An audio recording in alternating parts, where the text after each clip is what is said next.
ભગવાન જગન્નાથજીની રથયાત્રા પૂર્વે આજે જળયાત્રાનું ભવ્ય આયોજન કરવામાં આવ્યું હતું।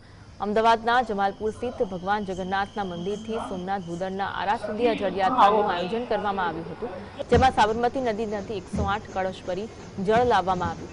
ઘોડા, હાથી, બેન્ડવાજા, ભજન મંડળીઓ સહિત ભાવિક ભક્તો અને સાધુ સંતો આ જળયાત્રામાં જોડાયા હતા।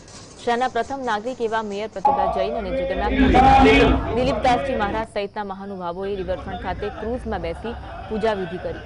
જળયાત્રા બાદ ભગવાન જગન્નાથ, બહેન સુભદ્રા અને ભાઈ બલભદ્રે મધ, દૂધ અને 108 કળશમાં લાવેલા જળથી સ્નાન કરાવવામાં આવ્યું। ત્યારબાદ ભગવાન જગન્નાથના ગજવેશમાં દર્શન કરવામાં આવ્યા। જળયાત્રામાં સામેલ થયેલા ભાવિક ભક્તોનો ખુશીનો પાર નહોતો।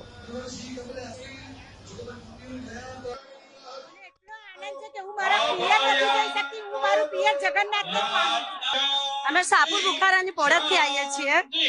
આજે 10 વર્ષથી ભગવાનને લઈને આવીએ છીએ, બહુ આનંદ થાય છે। અમને તો બહુ આનંદ થયો છે, કારણ કે અમને એમ તો અમારા ઘરે પ્રસંગ આવ્યો છે।